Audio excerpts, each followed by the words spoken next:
Hi everyone, मैं नऊ मलिक आप सबका फिर से बहुत बहुत स्वागत करती हूँ आपकी इस छोटी सी और प्यारी सी क्लास में, जिसमें आज हम बात करने वाले हैं गांधी युग के बारे में। उनके जन्म से लेकर उनके निधन तक के बीच में जो भी उन्होंने हासिल किया है, जो भी उन्होंने अपनी तरफ से भारत माता को दिया है, जिसके बाद उनको राष्ट्रपिता कहा गया है। आज हम बात करेंगे उनके कुछ आंदोलन के बारे में, या उनके इस कार्यकाल के दौरान भारत में क्या क्या ऐसी बड़ी घटनाएं घटी है उनके बारे में, क्योंकि आपसे सवाल बहुत ज़्यादा पूछे जाते हैं। तो चलिए शुरू करते हैं। सबसे पहले बात करते हैं इनके जन्म के बारे में। तो गांधी जी का जन्म आपका कहां पर हुआ था? आप कहेंगे गांधी जी का जन्म 2 अक्टूबर 1869 को गुजरात के एक कोस्टल एरिया पोरबंदर में हुआ था। ये चीज़ आप ध्यान रखेंगे। इनके पिता का नाम करमचंद गांधी था, इनकी माता का नाम पुतली बाई था। इनकी शादी हो गई थी, ध्यान से सुनना, ठीक है। इनकी आपकी शादी हुई थी 1883 में। अच्छा, इनका जन्म बच्चा 1869, अगर मैंने 1900 बोल दिया हो तो उसके लिए माफी, ठीक है। इनकी जो शादी हुई थी, ठीक है, वो 1883 में हो गई थी। किससे हुई थी? कस्तूरबा गांधी से इनकी शादी हुई थी। मतलब गांधी इनका सरनेम उन्होंने लिया था। कस्तूरबा इनकी पत्नी का नाम था। इनके जो राजनीतिक गुरु कहे गए हैं, जिनके बारे में हम आगे बात भी करेंगे, वो गोपाल कृष्ण गोखले को माना गया है, जो इनको बेसिकली अफ्रीका से भारत लेकर आए थे, या इन्होंने प्रेरणा दी थी, ठीक है, भारत आने में। अगर थोड़ी सी मैं बात करूं यहाँ पर इनके एक तरह से कहिए गृहस्थ जीवन के बारे में, तो इनके बच्चा पहले 4 बेटे रहे हैं। क्या रहे हैं? इनके 4 बेटे रहे हैं, और एक इनकी कह सकते हैं अडोप्टेड बेटी, ठीक है, अडोप्टेड बेटी, जिसका नाम था आपका लक्ष्मी। कई बार पूछ लेते हैं लक्ष्मी। 4 बेटों में आप सबको बताया 1885 में इनके पहले बेटे का जन्म होता है, ठीक है। इनके पहले बेटे का जन्म होता है, लेकिन वो कुछ ही दिनों तक आपका क्या रहता है, वो कुछ ही दिनों तक जीवित रहता है, किसी कारणवश उसकी डेथ हो जाती है। उसके बाद इनका हरिलाल, ठीक है, हरिलाल इनका सबसे बड़ा बेटा, जिसका जन्म जो है 1888 में होता है। उसके बाद सेकंड नंबर पे है मणिलाल, मणिलाल जिनका जन्म 1892, यस, 4 साल बाद होता है। उसके बाद रामदास बच्चा आपका, ठीक है, रामदास जिनका जन्म आपका 1897 में होता है। और इसके बाद है देवदास, यस, देवदास जो है इनका आपका सबसे छोटा बेटा, जिसका जन्म 1900 में होता है। ये चीज़ आप ध्यान रखेंगे, 1900 में होता है। और अडोप्टेड इनकी एक बेटी होती है, जिसका नाम जो है वो लक्ष्मी होता है। अब इनकी आगे की कार्रवाई पे चलते हैं। लगभग 24 साल की उम्र पे, यहीं पे कर लीजिए, लगभग 24 साल की एज में ये आपके अफ्रीका जाते हैं, ठीक है। ये क्या कहाँ जाते हैं? ये अफ्रीका जाते हैं, और ईयर होता है आपका 1893 का। 1893 में ये अफ्रीका में एक्चुअली एक केस लड़ने जाते हैं, ठीक है। अफ्रीका में एक केस लड़ने जाते हैं, एक केस लड़ने जाते हैं, या फिर सिंपल आप दूसरी भाषा में भी अगर आपका सवाल आ जाता है, तो ये जो दादा अब्दुल्ला वहां पर एक व्यापारी था ना, उसके एक तरह से कहिए कानूनी सलाहकार के रूप में वो इनको बुलाते हैं, ठीक है। दादा अब्दुल्ला एक व्यापारी था, जिसका केस लड़ने जाते हैं अफ्रीका, मतलब साउथ अफ्रीका बच्चा, अफ्रीका में साउथ अफ्रीका, जहां पर 1893 में जाते ही इनको वहां पर किस चीज का सामना करना पड़ता है? नस्ल भेद का सामना पड़ता है, कि जब इनको एक वाइट चमड़ी वाला आदमी इनको फर्स्ट एसी वाली सीट में देखता है बैठे हुए, तो वो उन पे तंज कसता है। ये चीज आप ध्यान रखेंगे। उसके बाद 1983 में ही आप सबको पता है इनको ट्रेन से फेंक दिया गया था, या आपका स्टेशन से बाहर निकाल दिया गया था। ये चीज काफी पूछी जाती है, ये चीज आप ध्यान रखेंगे। वो आपका पीटर्सबर्ग से निकाल दिया था इनको, ठीक है, पीटर मैरिट्सबर्ग स्टेशन से इनको निकाल दिया था। अब इसके बाद यहाँ से ना इनके कुछ अफ्रीका के अंदर ही आंदोलन शुरू होते हैं। ये चीज़ आप ध्यान रखेंगे। अफ्रीका के अंदर कई सारे इन्होंने आंदोलन किए थे, या फिर कहिए कि ये जो नस्ल भेद वाला वहां पे चल रहा था, इसके खिलाफ उन्होंने प्रदर्शन किए थे। तो वो आपसे पूछे जाते हैं, तो एक एक करके करेंगे।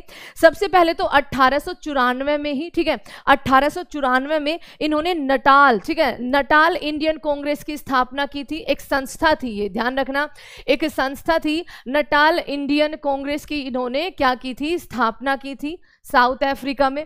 1894 के बाद 1903 में, ठीक है, 1903 में इन्होंने एक पेपर निकाला था, ठीक है, एक पेपर निकाला था जिसका नाम था, बच्चे एक पत्रिका निकाली थी, the Indian opinion, the Indian opinion. The Indian opinion. उसके बाद 1903 के बाद 1904 में, ठीक है, इन्होंने फ्योनिक्स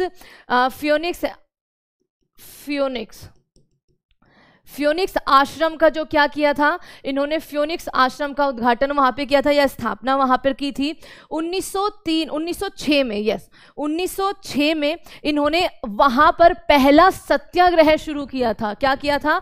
वहां पर पहला सत्याग्रह शुरू किया था, वहां पर पहला सत्याग्रह शुरू किया था। और एक और पूछा जाता है, 1909 में इन्होंने एक बुक पब्लिश की थी बच्चा वहां पर, हिंद स्वराज के नाम से। किससे?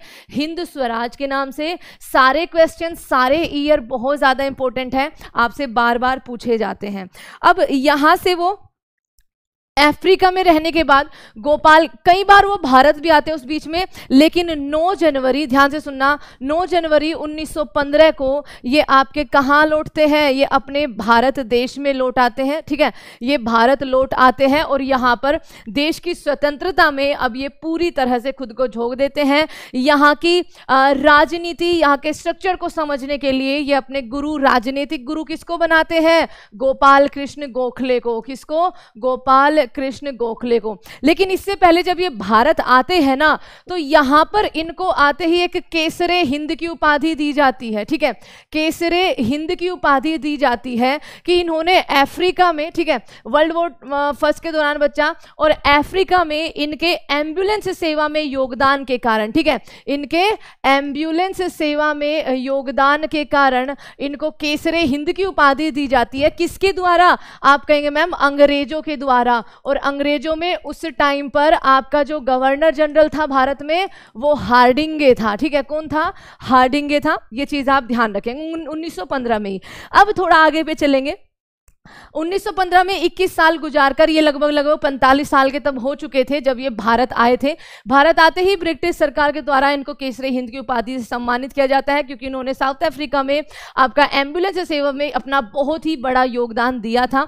उसके बाद 1916 में बच्चा गांधी जी जो है वो अहमदाबाद के पास साबरमती आश्रम की स्थापना करते हैं। ये क्वेश्चन बहुत पूछा जाता है। साबरमती आश्रम की स्थापना करते हैं 1917 में। अब यहां से इनके सत्याग्रह भारत में शुरू हो जाएंगे। 1917 में सबसे पहला आंदोलन ये शुरू करते हैं जो कि बिहार के चंपारण जिले से होता है, नील की खेती के विरुद्ध में। 1918 में ये खेड़ा सत्याग्रह शुरू करते हैं आपका, उसी के साथ अहमदाबाद मिल मजदूरों के साथ ये भूख हड़ताल पर बैठते हैं। ओके, ये चीज आप ध्यान रखेंगे। 1917 में चंपारण, 1918 में आपका खेड़ा सत्याग्रह, 1919 में ये आपका क्या करते हैं? आपका खिलाफत मूवमेंट, यानी कि जो आपका टर्की से खलीफा का जो पद अंग्रेजों द्वारा अबोलिश किया जा रहा था, उसके खिलाफ भारत में ये खिलाफत मूवमेंट, और इसी के कारण ये अपनी केसरे हिंद की उपाधि भी आपकी वापस कर देते हैं। 19 मार्च 1919 को ब्रिटिश सरकार ने रोलेट एक्ट लागू किया था। आप सबको पता है, बिना वकील बिना